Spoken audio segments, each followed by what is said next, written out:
Maaf ya Pak, ini fotografer gagal semua ini. Diatur kalau memang harus budaya. Bergaya. Tunggu. Ya Pak, lama Pak. Oke, resmi dulu ya. Resmi dulu Biasa dulu. 1, 2, 3. Tangan. Oke. Tangan. Ya. 1, Bentar dulu. 1, Enggak. 2, 3. Tahan ya Pak. Tahan Pak. Satu. Kerukunan ya. Kerukunan di Depok itu sempat menjadi kota yang apa namanya? Intoleransi. Itu saya kira penelitian ya harus dijawab dengan penelitian, bukan kemudian si peneliti dihujat katanya itu sentimen dan sebagainya. Enggak. Penelitian harus dilakukan penelitian. Kenapa disebut kota yang intoleran? Saya kira punya sebab. Hasil penelitiannya bukan sembarang. Intoleran pada kebijakan bukan pada masyarakat. Ya masyarakat kan karena kebijakannya yang tidak pas. Kan kalau aturannya dijalankan, menjaga, kita punya lembaga formal namanya FKUB, ya kan? Jadi yang Bapak harapkan wali kota yang seperti apa Pak? Yang satu peduli infrastruktur, sarana dan prasarana kota harus serius digarap. Tol kalau memang sudah jelas mappingnya, master plan-nya sudah jelas, segera pembebasan, nggak usah main-main, nggak usah cari untung dan sebagainya, pembebasan itu segera dibebas. Kemudian dari sisi kerukunan, perkuat FKUB. FKUB itu harus forum apa? Kerukunan? Umat beragama. Apa di sana ada kerukunan enggak? Saya mau tanya di sana di kan ada. Kan wakilnya gitu terus.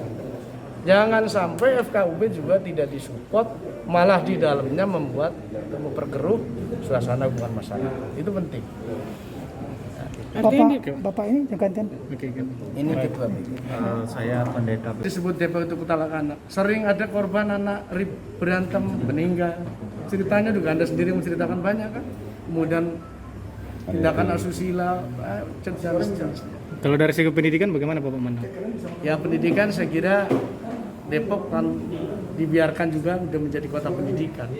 Di wali kota tidak terlalu banyak. Kalaupun ada peningkatan ya wali kota dari sisi yang hari ini dan 2 periode yang lalu hanya membesarkan kelompoknya sendiri dari bidang pendidikan. Mohon maaf Pak Leon. Tapi pendidikan yang lain masih tetap. Oh, pendidikan kelompoknya ini apa Pak? Aku nggak bisa sebut cari ini ya.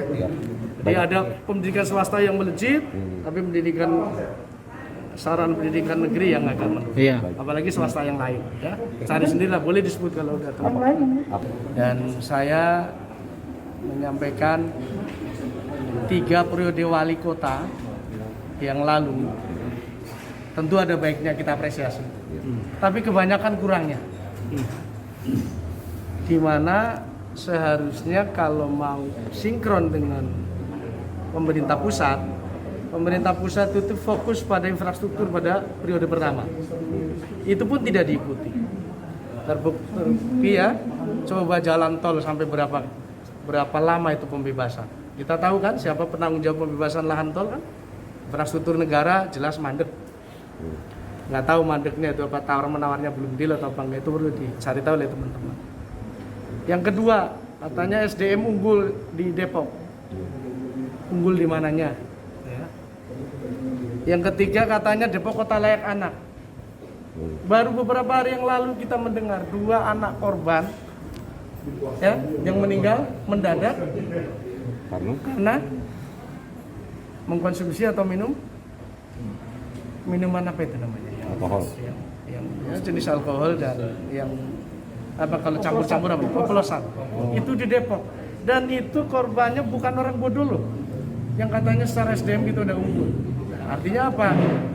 Bidang pendidikan agamanya pun lemah. Padahal Depok katanya kota religius, katanya kota santri dan sebagainya. Ini di mana kelemahannya? Adanya di wali kota.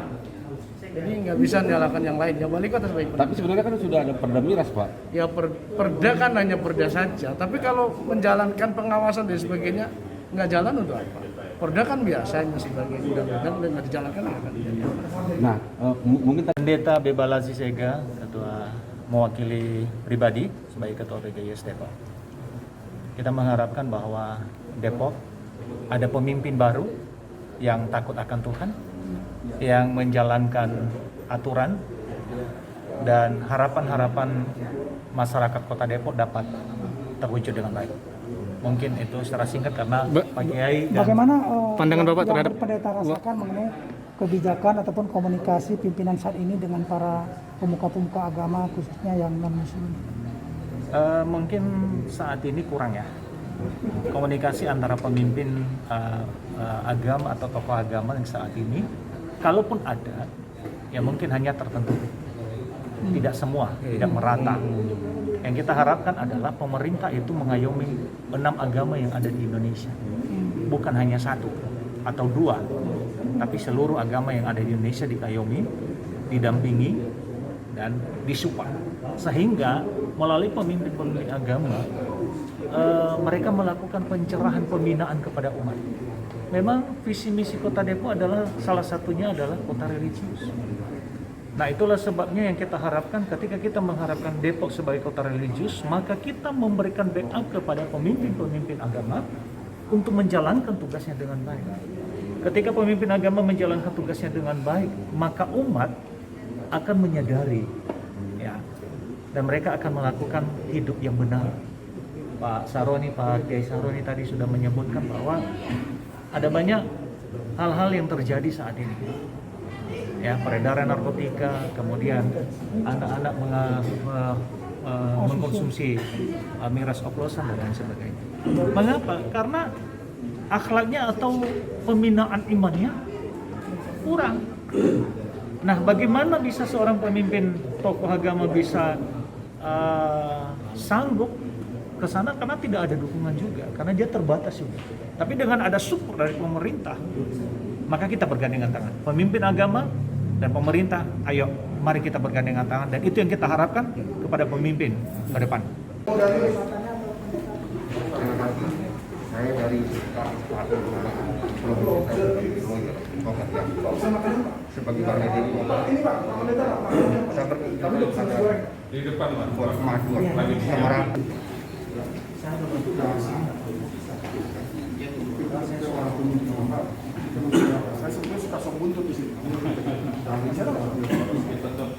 Jangan lupa subscribe ya.